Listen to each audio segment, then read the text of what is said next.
Ladies and gentlemen, U.S. Secretary of State Marco Rubio is holding a press conference on the U.S.-Iranian conflict latest developments. You know, you don't leave a ship out there for this long. You start running out of food, you start running out of potable water, essential supplies, and they're at the mercy of this piracy. And what it is, it's piracy. And not only that, but some of them have seen, been opened fire on and rained down senseless attacks on several civilian ships already. So frankly, the way to put it, these are innocent bystanders. These are countries that, and ships and so forth that have nothing to do with any of this, and nonetheless are being caught in the middle of it and being held hostage merely because Iran could do that, just because of, just as the regime brutally slaughtered tens of thousands of their own citizens for the crime of peaceful protest, because they're unhappy with the quality of life or the lack of quality of life in Iran today. And so they're sitting ducks. They're isolated, they're starving, they're vulnerable, and at least 10 sailors have already died as a result of the civilian sailors. So already many nations privately and some publicly have asked the United States to help free their ships and to restore freedom of navigation in the Straits of Hormuz and this critical artery of global trade. And so President Trump, as he always does, stepped up and answered the calls for their help. And he's directed the United States military to guide these stranded ships to safety, to provide a protective bubble under which they can operate and move product and get themselves out of there and out of harm's way. And this is the first step towards reopening the strait and bringing this regime's last-ditch act of economic arson, bringing that to a close. We're doing it not only because we were asked, but because we're the only ones who can.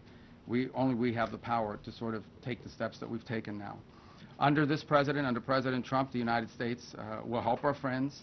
We're going to stand up to rogue regimes like the one in Tehran, and we're going to be unashamed to use our power and our abilities to project military power in the service of our national interest above all else.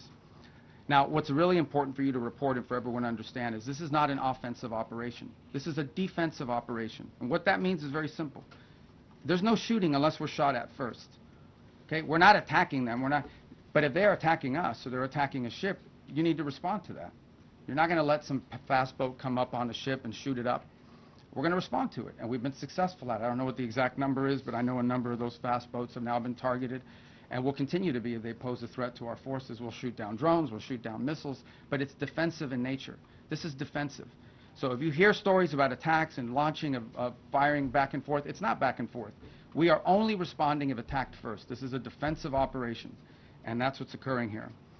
Just about the importance of the Straits for a moment. This is approximately a quarter of the world's oil trade, along with significant volumes of fuel and fertilizer that operate through the Straits of Hormuz. The Iranian regime cannot be allowed to dictate who uses this vital waterway. I don't think this is also being reported enough. Maybe you are reporting. I don't read everyone. I don't know many damn outlets here. I don't know who you all are, but I mean, I know who some of you are, but I don't know all of you are. But I will say this about it. This is an international waterway. Okay, this is an international waterway. And international law is very clear, and I love it because everybody always talks about international law, and this international law on this is very clear. International waterways, no country can control them. There is no international law that allows you to say, I'm going to put mines in an international body of water, and I'm going to blow up ships that don't listen to us and try to go through. That's what Iran is doing. This is a criminal act, and someone needs to do something about it. Something needs to be done. It's completely illegal, completely illegitimate, and completely unacceptable. And that's why the United States military is guiding stranded commercial ships safely through the strait and is working to restore freedom of navigation and putting an end to these efforts to hold the global economy hostage. So far, as a proof of concept and as a proof of function, 2 U.S. flag merchant ships have successfully transferred the Strait of Hormuz in the first stages of this project, and they're now safely on their way. The U.S. military is deploying the necessary assets to extend this defensive umbrella over commercial shipping. But there should be no mistake.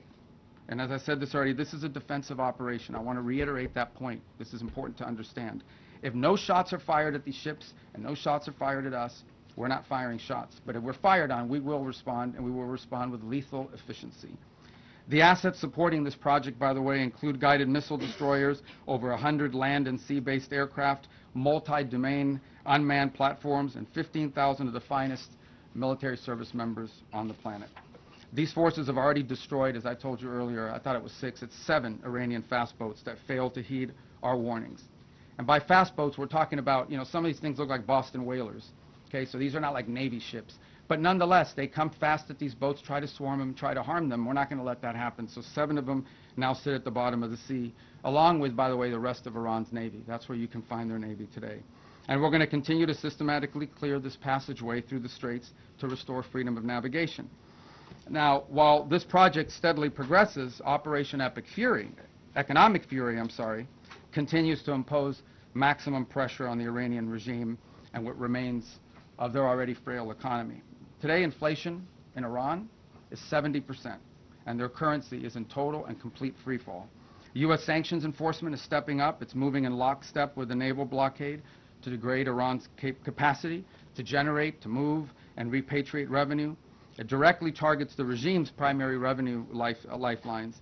The blockade alone is costing Iran as much as $500 million a day in lost revenue. 90% of total Iranian trade has been halted, causing permanent damage to Iran's oil infrastructure as wells are forced to shut in. Again, all of this is in response to their piracy. Okay? It cannot be that you have these straits and they blow up any ship that moves and the only ships that get to go through are theirs. You can't have a situation in which the straits are close to everyone else, but they benefit from the piracy. That can't happen. That's why the blockade is in place, and that's why these sanctions are crippling them. Any foreign financial, by the way, Treasury is now identifying and cutting off every dollar of revenue that's flowing to this regime. And so, look, any foreign financial institution or commercial actor that enables Iran's sanctions evasion is going to face secondary sanctions exposure and a loss of access to the U.S. financial system. As President Trump has said, and the facts clearly bear out, the United States of America holds all the cards. There is no scenario here in which if they decide to join a ladder of escalation, they wind up getting the last say.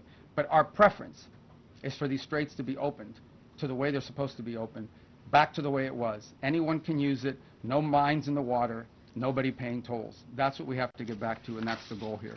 Every day the conflict continues, however, our leverage on Iran will continue to increase, and their position will continue to weaken, especially as the blockade really begins to bite in conjunction with the sanctions. So, look, the time's come for Iran to make a sensible choice. And it's not easy for them to do that, obviously, because they have a fracture in their own leadership system. And apart from that, I mean, the top people in that government are, to say the least, they're insane in the brain. And so we need to address that, and it's difficult because it's hard to get past that in their system. But it's important for them to make a sensible choice and the one that's right for their people. The president, our president, has proven time and again that his preference is peace. But Iran must accept the reality of this situation and come to the negotiation table and accept terms that are good for them but ultimately good for the world. The diplomatic path, if there's a real diplomatic path, I'm not sure there's going to be one, but if there's a real diplomatic path and we continue to explore it, Steve and Jared are working on that very hard. If there is one there, it could be one that leads them to reconstruction, to prosperity, and to stability, and to not posing a threat to the world. The alternative is growing isolation, economic collapse, and ultimately total defeat. I know what the right choice is for Iran. I hope that the people over there making decisions will make the right one. The last point I would make, and it really is important for them to understand this, is they really shouldn't test the will of the United States, at least not under President Donald Trump. He has proven time and again that he will back up what he says. And if they test him, ultimately they will lose. The hard way, the easy way, the long way, the short way, they will lose. And with that, it's time for your questions. So, Catherine, why don't we start with you first? Hi, Catherine Herridge. I'm an independent journalist. Secretary Rubio, have you seen any recent indications that Iran is willing to give up its nuclear weapons program that is credible, verifiable, and that would lead to an immediate de-escalation? Well, look, this is a long-standing problem for them, right? I mean, they have wanted, they have always said they don't want a nuclear weapon. That's because they've always said that, they just don't mean it. And why do you say, well, how do you know they don't mean it? Well, we don't mean it because they're doing all the things, and historically have tried to do all the things that you do if you want a nuclear weapons program. For example, they innovate and try to innovate long-range delivery missiles that now, in some cases, are capable of reaching much of Europe. They build these large underground centrifuges for enrichment activity. There are countries in the world that are involved in the enrichment business, but these guys do it in mountains and in caves and in hiding. They've always had secret components of their nuclear program undisclosed to the world, and we know for a fact that they retain highly enriched uranium at 60%, that they did so, and that has no civilian use, none, zero whatsoever. So they have an opportunity here to agree to something that will make it clear that they're not interested in a nuclear. One thing is to say we don't want a nuclear weapon. Another thing is to do the things that prove you don't want a nuclear weapon. By the way, If what Iran wants is a civilian nuclear program for power plants and stuff like that, there are a lot of countries in the world that have that, and they don't enrich. They import the enriched material. You know, they could have that if that's what they wanted, but they're not acting like that's what they wanted. They're acting like they want a military, nuclear program. That's unacceptable. So that's the process we're engaged in now, to create. That's the object of this diplomacy, is to come up with some level of understanding about what are the topics that they've agreed to negotiate on. We don't have to have the actual agreement written out, and one day this is highly complex and highly technical. But we have to have a diplomatic solution that is very clear about the topics that they are willing to negotiate on and the extent and the concessions they're willing to make at the front end in order to make those talks worthwhile. That's what Stephen Jarrett and the whole team is working on, and I hope to have good news on it. That's the outcome we would prefer. That's the outcome we would have preferred a year ago. That's the outcome I think most of us would have preferred a long time ago. But that's not the option they've given us, given their activity. All right, there's no way I can figure out who to call on. I'm just going to press right in the middle, right there, you right there, yeah. Right in the back row. Thank you, Mr. President. I'll go to you next. I can't get everybody, you know that. All right, go ahead. Thank you, Secretary Rubio. Get going right. Welcome to the White House. What's You're that? talking to me, sir? Yeah, to you, yes, sir. Thank you. I have two questions on two separate issues that come Do they under... get 2 questions for these? Two questions that- There's a lot of people in here. that man. fall under your umbrella. The All right, first- well, you can ask me 2 questions, I'll give you 1 answer. Go Thank you ahead. very much. And I'll pick the one I like better. Thank you, Mr. Secretary. The first has to do with the blockade. There are lawmakers from both parties who claim the blockade is an act of war. What do you say to that? And my second question has to do with the fuel embargo of Cuba. How long, Mr. Secretary, will that last? Okay, 2 things. All right, good. I'll answer both your questions because I like the second one too. The first one on the blockade. And so why do we have a blockade? We have a blockade because they shut down the straits. So I don't know which members of Congress you're talking to, but here's what I would ask them. I would ask everybody here. It's very simple. These guys have shut down the Straits of Hormuz. This is what Iran is saying. We will shut down the straits. No one can go through. No country in the world can go through unless we allow you to go through, and you have to pay us. But our ships can go through, meaning the Iranian ships, as much as they want. That's crazy. Who would agree to that? So how are we going to have a situation where they get to close the straits to everybody, and the only people who are allowed to go through there 100% without paying anything are the Iranians? If you do that, they'll keep the straits closed forever. They're trying to make this some new normal. Okay, under no circumstances can we ever allow them to normalize the fact that they get to blow up commercial ships and put mines in the water.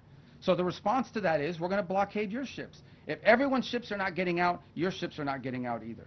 That's not an act of war. That's a defensive measure. It's a counter to what they have decided to do. You know what is an act of war? Putting mines in the water. Why don't the members of Congress, or whoever it is complaining about it, they should be all over that. These guys put mines in the water. That alone, mining in the water is illegal, period, under any circumstances, and they've done it. This is crazy stuff, but this is what they've done. On Cuba, oil blockade on Cuba. There's no oil blockade on Cuba per se. Here's what's happening with Cuba, okay? Cuba used to get free oil from Venezuela. Used to give them a bunch of free oil. They would take like 60% of that oil and resell it for cash. It wouldn't even go to benefit the people. So the only blockade that's happened is the Cubans have decided, the Venezuelans have decided, we're not giving you free oil anymore. And you can only imagine nowadays, the way oil prices are, no one's giving away free oil, much less to a failed regime. So the problem with Cuba is worse, okay? Their economic model doesn't work. Doesn't work. And the people who are in charge can't fix it. And the reason that I can't fix it is not just because they're communists, that's bad enough, but they're incompetent communists.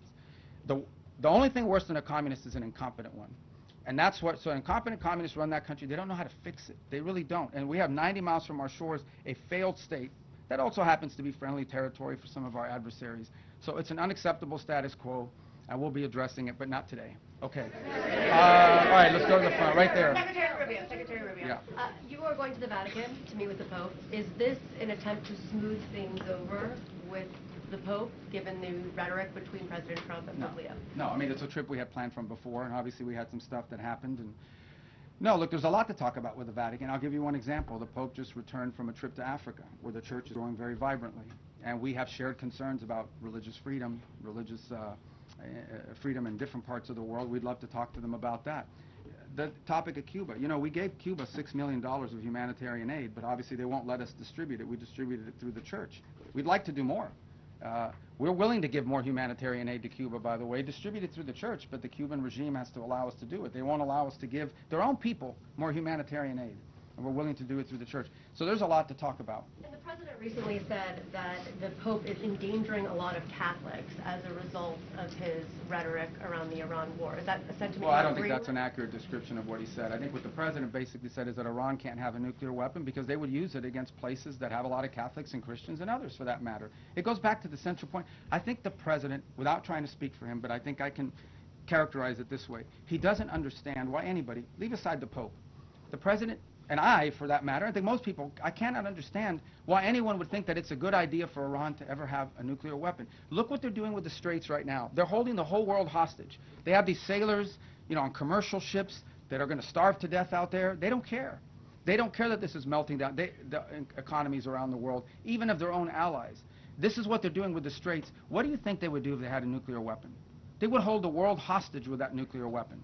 That's what they would do. They would do exactly to the world with a nuclear weapon what they're doing now with the Straits. And I think the president's point is how anyone cannot see that as an unacceptable outcome and an unacceptable risk is beyond him. It's puzzling. And someone has to do something about it. The difference between this president and like the 6 presidents that preceded him were that he's the only one that's actually been willing to do something about it. Everyone says Iran can't have a nuclear weapon, but you got to do something about it at some point. And he's been willing to address that threat. And that's what he promised he would do when he got elected, by the way, is address threats like this. Right there. Yeah, yeah. I wish I knew your names, guys. I apologize. Can you put name tags on? Thank you so much, Mr. Okay. Secretary. Who are you with? Who are you with? I'm with Rudao Media Network. Okay. Mr. Secretary, the President has said multiple times that weapons were provided to the Kurdish groups to pass on the Iranian people. However, Kurdish political parties and the regional government says they have not received such weapons. Even some claim these weapons remain in the U.S. base in the region. Can you clarify who those weapons were given to and whether you intend to retrieve them or still want to pass to the Iranian people? Yeah, look, ultimately, what the president is expressing, and I think has repeatedly, is he wished the Iranian people had, look, he's heartbroken by these images. You think about it, you're an Iranian, okay? You're unhappy that your economy doesn't work for you. You don't have freedom. You don't have an opportunity to express yourself. You've got friends that have been shot in the head because they're out protesting. And it's heartbreaking to him to see that these people are abused in this way and have no measures to take against their own government as a result of it. By the way, this goes back, if you guys remember the protests in 2009 where they slaughtered people in the street. This is a vicious regime, guys. Okay? These are people that hang people from cranes in the town square so everyone can see. They continue these executions of people and have continue to do so for over a decade and a half now. And so I think what the president is expressing is the desire that he wishes the Iranian people had an ability to fight back against some of these things that are happening to them. And I would view that as distinct and separate from the specifics of this operation that was ongoing before it concluded, and certainly different from the operation that's going on now. Right there in the blue. Regarding Colombia, Mr. Secretary, right behind you, not Colombia, right there. Yes, ma'am. Mr. Secretary, thank you so much. On Lebanon, are Yes. we in a ceasefire or less fire? And the second question, do you think you would be able to achieve an agreement between Lebanon and Israel without risking a civil war in Lebanon? What are you doing to what are you doing to? No, I got it. I got the gist of your question. So look, here's the challenge with Lebanon. Okay, there's no problem between the Lebanese government and the Israeli government. Israel doesn't claim any land in Lebanon belongs to them, and by and large, I think a peace deal between Lebanon and Israel is imminently achievable and should be. The problem with Israel and Lebanon is not Israel or Lebanon, it's Hezbollah. Hezbollah operates from inside of Lebanese territory. They terrorize and attack Israelis, but they also are inflicting tremendous damage on the Lebanese people. The reason why Lebanon gets attacked by Israel is because of Hezbollah, because Hezbollah is hiding in some house, launching rockets against Israelis, and then they get hit. So what you're seeing now is Israeli responses to either attacks or perceived threats. And this is not new. This has been going on for a very long time. What is our hope? Our hope is to engage the Lebanese and Israeli governments under our mediation at the table to achieve this. And that is having Lebanese armed forces and a Lebanese government, not just with a willingness, but with the capability to begin to challenge Hezbollah and disarm them. Because the Lebanese people are also victims of Hezbollah. And by the way, on the topic of Hezbollah in Lebanon, who is behind Hezbollah? Why do they exist? They're an agent of Iran. If you go through that Middle East and you identify every problem, Hamas, Hezbollah, to some extent the Houthis, obviously, and others, behind every one of these groups is Tehran. So apart from the nuclear weapons, apart from all these other things, these guys are behind all the bad actors. Hezbollah is a wing. It's an extension of Iranian desire to destabilize the region. So we're very committed to this process. It's not going to be easy. You're asking me a complex question. You know this has been going on for a very long time. It's not going to be easy. We're going to do everything we can to make sure that both sides continue to talk so that progress can be made on some sort of permanent ceasefire that isn't constantly spoiled by Hezbollah and by Hezbollah violence. Right in the middle, right there. I'm winging it, guys, okay? Right there, yes, sir. You mentioned the 2 U.S. ships that safely crossed the Strait of Hormuz. Are other ships being told it's safer to get back to regular levels, or are we still going to see limits in place for the foreseeable future? For obvious reasons, I'm not going to broadcast who we're talking to or who we're telling them to move. I mean, we want these operations to be safe, and I think as it unfolds and ships get through, we'll make those announcements after the fact, just for operational security purposes. But the goal here is pretty simple. Establish a zone of transit that is protected by a bubble, the United States, both naval and air assets, and then allow ships who want to move through there and get to market, to begin to increase confidence in the ability to do so. That doesn't happen in 12 hours. It takes time to set up that bubble and gain that confidence, but that's the goal. We have been in touch. We've been in touch, I don't know, with a bunch of different liners about moving, and we're hoping to continue to improve the security situation, and we'll start to see some of that movement, and we'll announce it as it happens after the fact. We're not going to be like broadcasting, hey, tomorrow at 12, ship X is going to be coming through, for obvious reasons, because that degrades the security. But we feel confident we're going to be able to achieve that. Look, it's not going to solve the whole Straits problem. It's going to solve a lot of it, but it's important to challenge what Iran is doing now. Guys, again, if you take anything away today, and I can't tell you what to write, but Iran cannot be allowed to normalize this control of the Straits. It's completely unlawful, illegal. It's outrageous. And every country in the world should be joining us and condemning it and doing something about it. But the United States has stepped up and is trying to do something about it. Regarding Colombia, Mr. Secretary, we've had several tourists. I'm sorry. We'll see if we get to Colombia today. Go ahead. You guys have an election now. Why don't you wait till after your election? Mr. Secretary, State Marco Rubio with Daily Mail. I was curious about your meeting with Southcom earlier. There was a picture, a map of Cuba behind you. What did you discuss with Southcom about Cuba? And do you have any updates on? I'm not going to tell you what I discussed with Southcom. but it had to do something with Cuba. No, I mean, Cuba's in Southcom. You know, it's the closest part. And so the second point, I was there. Our ambassadors were in from the whole Western Hemisphere. I was addressing them. Meeting the general who just took command at Southcom, and there happened to be a map of Cuba. And I said, it'd be good if we took a picture in front of that map, because it's like the closest thing in Southcom to the United States. So there it is. We have maps of other countries, huh? What about Greenland? Did you update on Greenland? No, they didn't have that map there. They only had in the red, right there in the red. In the red, okay. Can I ask you in Spanish, or can I ask you can answer in Spanish. You can ask me. But they'll have to translate for them what you ask me? Well, I'll say it in English, and if you can answer in both languages. Today I took the webpage of the State Department, and there's still a $25 million bounty on Diosdado Cabello, the Secretary of Interior, for drug trafficking and narco-terrorism. I was wondering if that has been put on hold, or if you're negotiating with President Delcy Rodriguez to turn him over. I don't have any updates for you on that. The website is what it is, and that's where it stands. That policy hasn't changed. But, guys, I mean, let's be mature here a little bit. I'm not going to tell you about what we're talking about with the leader of these countries. El Departamento de Estado sigue considerando a Diosdado Cabello un narcoterrorista y un narcotraficante, como dice en la página del Departamento de Estado. La política de Estados Unidos en ese tema no ha cambiado, y cuando cambie te dejaremos saber. The politics of the United States on that, the policy of the United States on that topic hasn't changed. When it does, obviously we'll inform you, but I don't have any news for you on that today. Right there in the green. I'll get to you guys. Are you guys all the TV people? Yeah. All right, go ahead. I'm sorry. Go. I'm learning. They gave me a little map. I don't know where I put it of the people here. Some of you had like red X's. I'm kidding. No, it's not true. Go ahead. Thank you, Mr. Secretary. The average price of gas in the country right now is $4.50. Do you have a thought on how long Americans are supposed to kind of accept this? Do you think it will affect Republicans' majorities in the midterm? Well, I'm not going to speculate on the politics of it. You can tell me. I mean, look, it's obviously being driven by global events. That was true during the Russia-Ukraine war as well, where you saw that come up. Look, we don't benefit from the Straits as much as other countries. I don't know if you've seen what the gas prices are like in other parts of the world that are really suffering big time.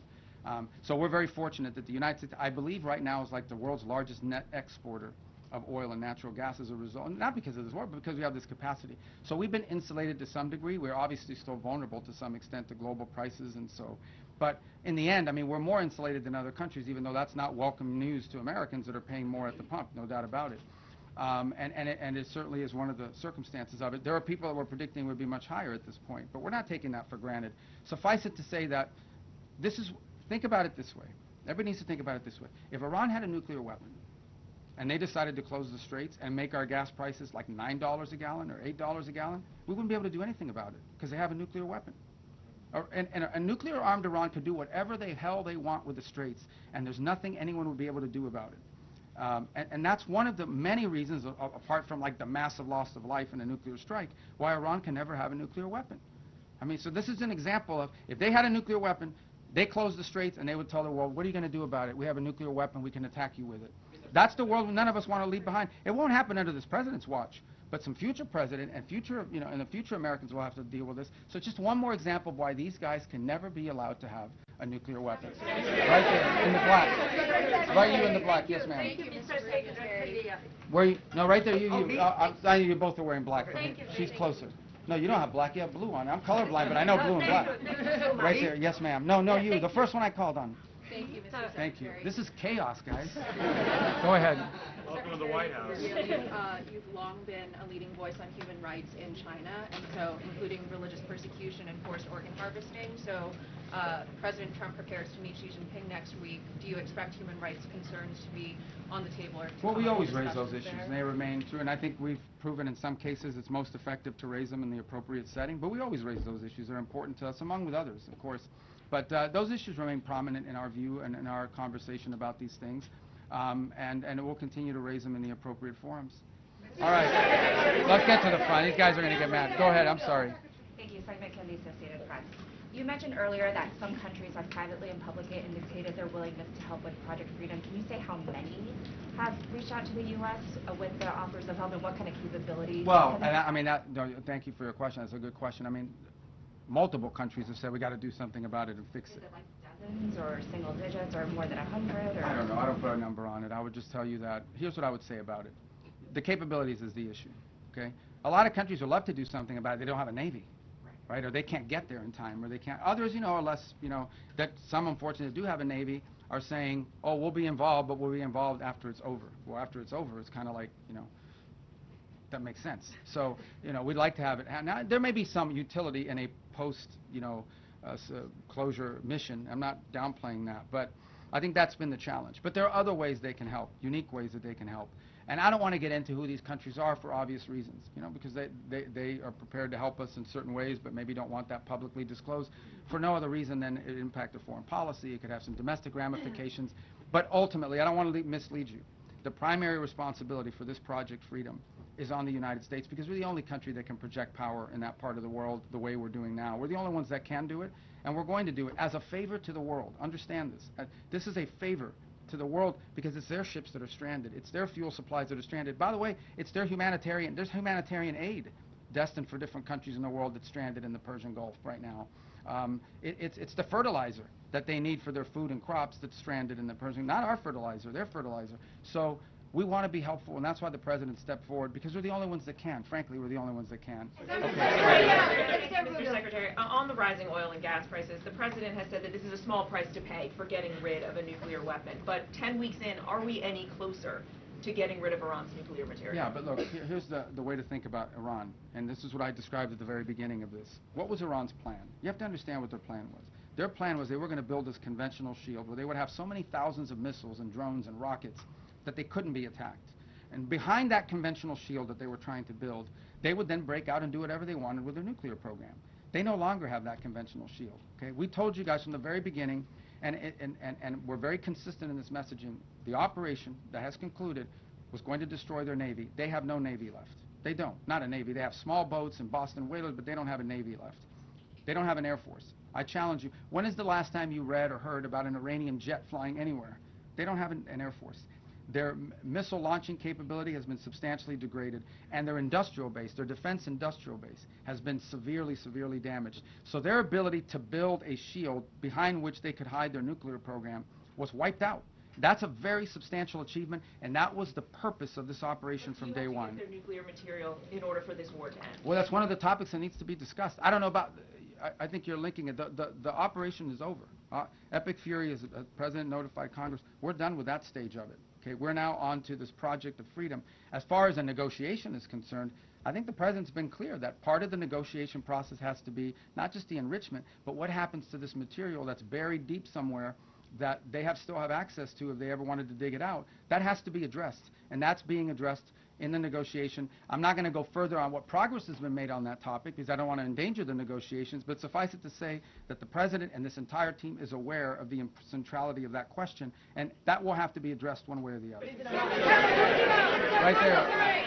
Right there. Yes, yes. Thank you. Secretary, I have another two-part question for you. Okay. First, are you taking part in those negotiations that you just detailed there? And then secondly, President Trump has made it clear that the U.S. doesn't rely on the Strait of Hormuz. So why should Americans even care about Project Freedom and these shipping tankers going through? Well, I think on the second point is the one I asked first, and that is why should Americans care and why it matters to us? Because ultimately these things have an impact on the global economy, which ultimately has an impact on our economy in the long term. That's number one. Number two, because if we live in a world where a rogue state like this Iranian regime is allowed to claim as a new normal control of our international shipping lane, it will not be long before you see that happen in multiple shipping lanes around the world.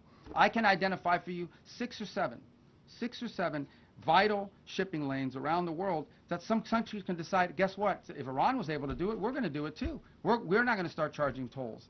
And it'll get closer and closer to us. That's unacceptable. We cannot live in a world. There's a lot of time and energy been invested behind the idea that international waters are free for the free flow of goods. The stuff we make in this country and export has to go through international shipping lanes. And for us to live in a world where a country can decide, now we own the international shipping lane and you have to pay us if you want to use it, that is a normal that we will never be able to accept. And that's what the Iranians are trying to get us to do. So we're doing two things about it, and we haven't talked about the second one enough. The second thing we're doing is we're going to the UN. Everybody loves the UN, right? We're trying to go to the UN, and we're saying, okay, countries of the world, condemn this. Say that it is wrong for you to put mines there. It is wrong for you to shoot at commercial vessels. Guys, that's what we're talking about here. These guys are bombing commercial vessels. They're not bombing naval vessels. They're bombing commercial tankers. It's just outrageous. That needs to stop, and it needs to end. And if it doesn't, then the world should be diplomatically and economically isolating Iran as well. But if we live in a world where global shipping lanes can be taken over by countries, that'll have a direct impact on Americans in the short and the long term, and we can't let it start by Iran doing it. And we're the only ones that can do anything about it. All right. Right there in the green. Go ahead. Yes. Mr. Secretary, does the President intend to press Beijing on its Taiwan policy when he visits China next week? I'm sure Taiwan will be a topic of conversation. It always is. As you know, we understand the Chinese understand our position on that topic. We understand theirs. And I think both parties, without getting ahead of myself of what will happen in the talks, but I think both countries understand that it is neither one of our interests to see anything destabilize happen in that part of the world. We don't need any destabilizing events to occur with regards to Taiwan or anywhere in the Indo-Pacific. And I think that's to the mutual benefit of both the United States and the Chinese. Secretary Kara Kashinova from Nile TV. Thank you for taking my question today. How does the State Department... What happened? Why is everybody giggling? What happened? Oh, I'm sorry. Are they mean to you? No, they're not mean. Oh, okay. I don't think they are. I hope not. But I'm Kara from Nile TV, and nice to ask you a question today, sir. How does the State Department interpret the President's recent remarks when he said, quote, the Iranian people need to have guns, and I think they are getting some guns, end quote. What did he mean, and do those comments relate to any ongoing or potential U.S. actions like supplying those weapons? Well, I think it goes back to the question I was asked a moment ago. I think the President thinks it's heartbreaking that the Iranian people are abused by this regime the way they are. In the end, I mean, this regime is not... Guys, I know, I've said this, I think I said this in my hearing before the Senate when I got confirmed. I don't know of any country in the world where there's a bigger difference between the people and the people who run the country. Okay, this country is run by radical Shia clerics. And that's not what Iran and the Iranian people are. Now, they may be Shia, but they're not radicals and they're not clerics, and they just want a normal life and a regular life, and in many ways a very cosmopolitan country with an incredible history and incredible legacy and the like. So there's this huge divide between the people of Iran, whom we sympathize with, and who the President sympathizes with, because they're the ones suffering. Look, the world is a victim of Iran, okay? The world is a victim of Iran because they're terrorists, because of what they're doing now in the Straits. But the people of Iran are daily victims of the regime, and the president has deep sympathy for what they're going through.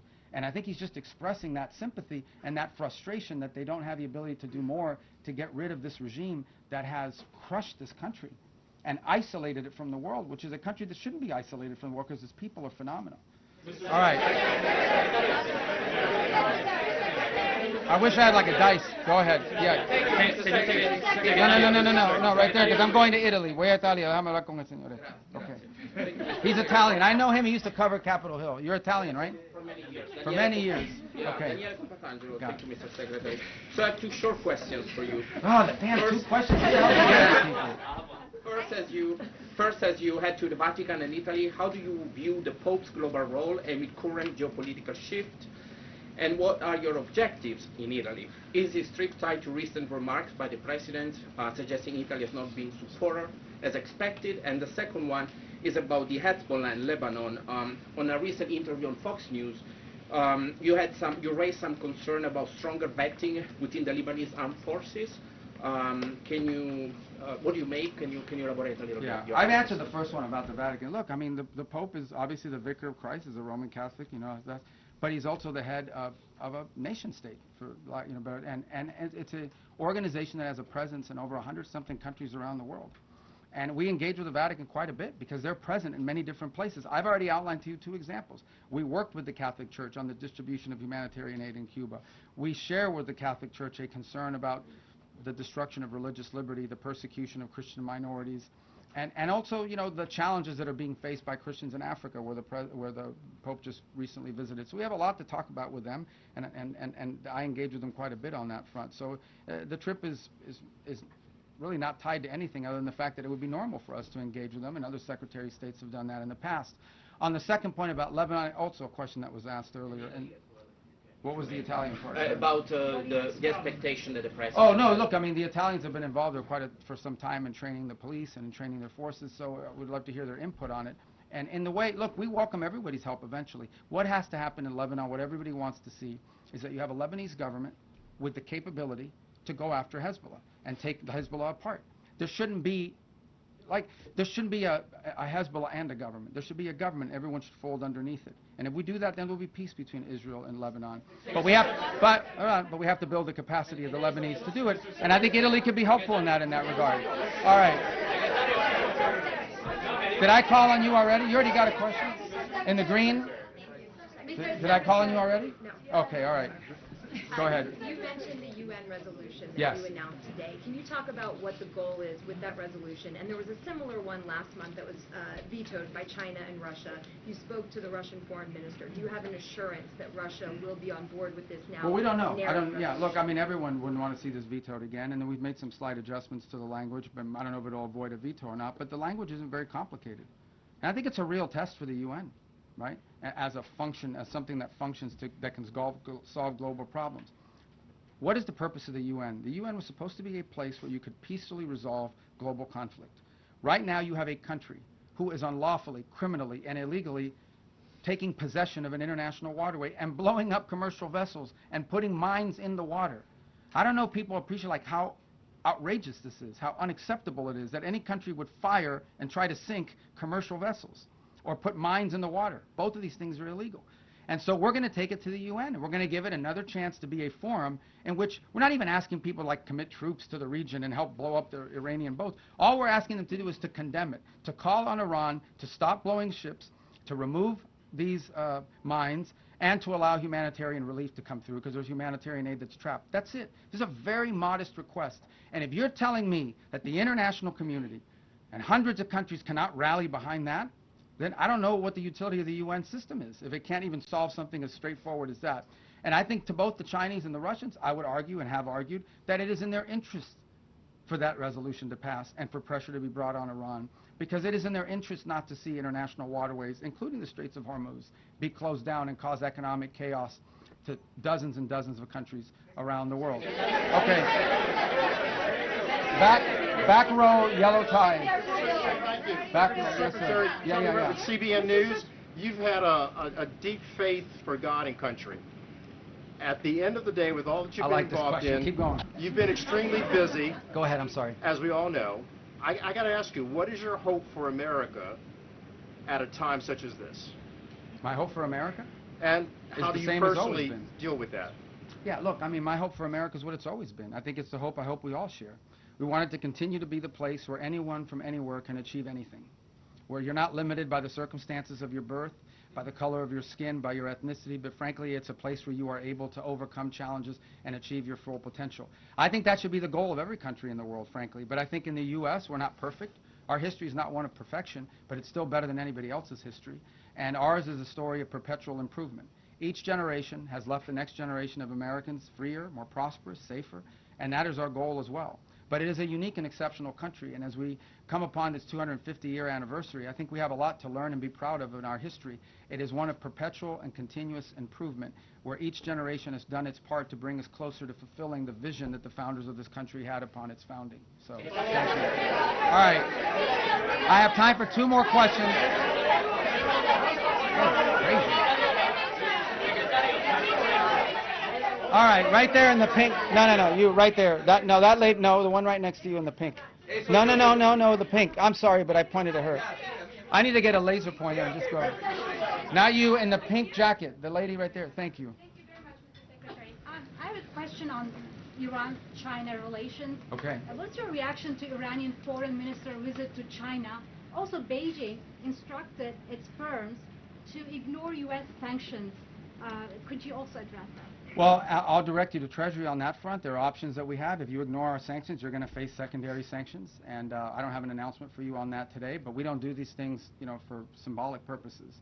On the first point about the visit, it's fine. I hope the Chinese tell him what he needs to be told, and that is that what you are doing in the Straits is causing you to be globally isolated. You're the bad guy in this. You guys should not be blowing up ships. You should not be putting mines. You should not be holding hostage trying to hold hostage the global economy. I hope the Chinese bring, whether it's done privately, but I hope it's done directly, that's the message they deliver to them. As I outlined earlier today, China is an export-driven economy. Okay, I'm not here to speak on behalf of what's in the best interest of China, but it's obvious. China is an export-driven economy. That means they depend on other countries to buy from them. Well, you can't buy from them if you can't ship it there, and you can't buy from them if your economy is being destroyed by what Iran is doing. So it is in China's interest that Iran stop closing the Straits. It's harming China as well. The gentleman in the red tie, right there. Yes, I'm sorry, what's your name? Liz Landers of Liz. PBS News Hours. Okay. Another question about the China-Iran relationship. You said at the beginning of your comments at the top that every single financial situation will be targeted. Does that include Chinese banks? Would the president We're going to enforce our sanctions. I don't have an announcement for you. That will have to come from Treasury. But we have sanctions in place. And sanctions don't mean anything unless, you're going to do something about them. So I think that's been clear. I think that, the Treasury will follow up with any specific announcements. Suffice it to say, we're serious about our sanctions. Then a cost needs to be imposed on Iran for what they are doing. Otherwise, if they get away with this, guys, if they get away with pulling this thing off without paying a price for it and backing down, you're going to see multiple places around the world where other countries are going to be tempted to do the same. This is unacceptable. Again, I want to reiterate the point. We keep arguing back and forth about the war and the shooting and this and that and the other. These guys are shut down an international waterway. The Straits of Hormuz do not belong to Iran.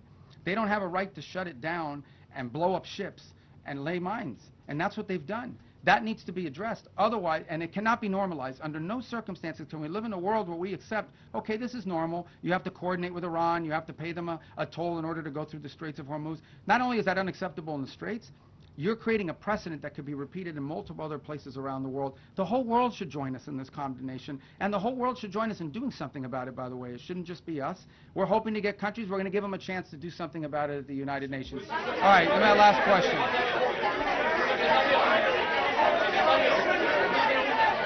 All right, that lady in the right there in the white. Thank you, Mr. Secretary. Right there. Well, okay, hold on, stop this up. Go ahead. Okay, I'll do 2 more and then I gotta go. You in the back. Yeah, go ahead. Iran has shown what? Okay. Iran has shown that it's been able to withstand a lot of pressure. And yesterday, President Trump has said that they may run out of oil storage in 2 weeks.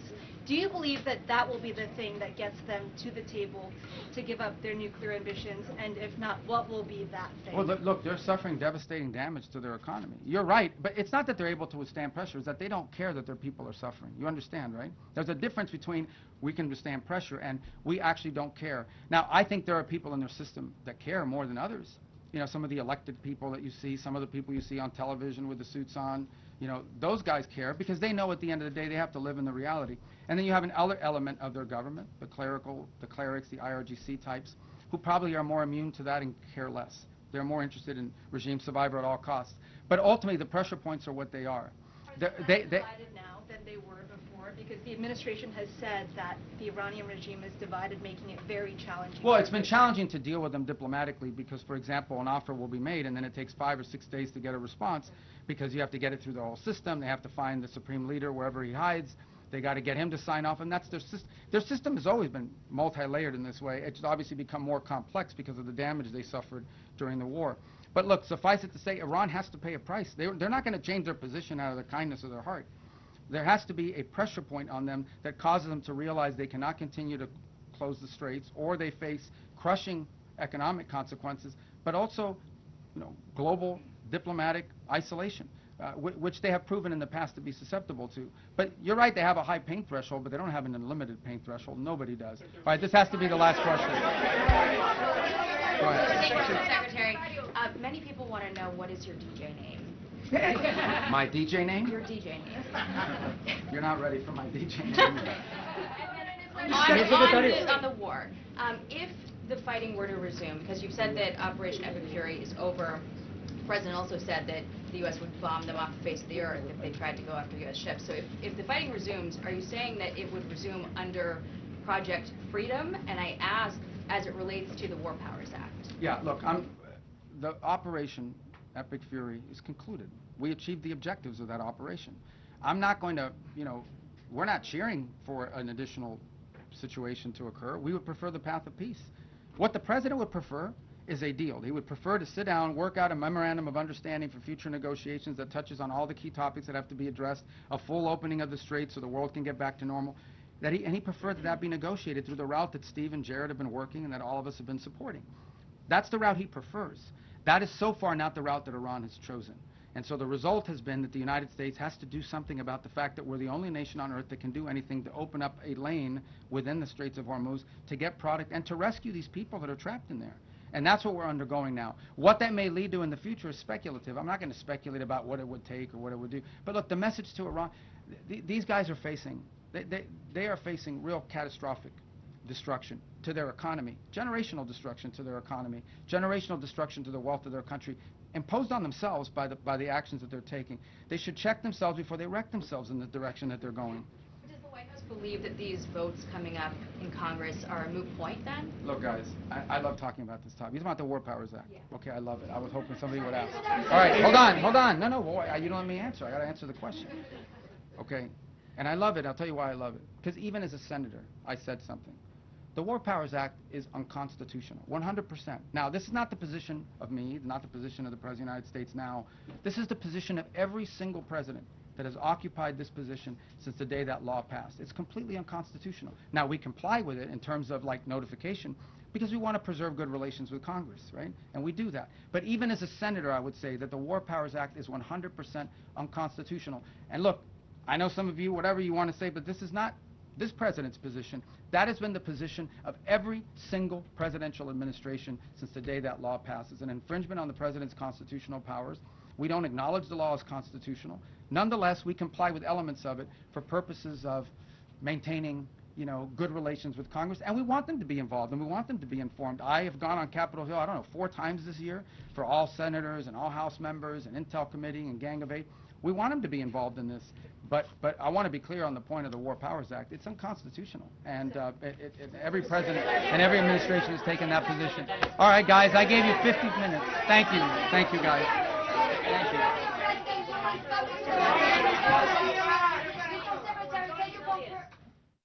Ladies and gentlemen, that was a press conference held by the U.S. Secretary of State Marco Rubio on the U.S.-Iranian conflict latest developments.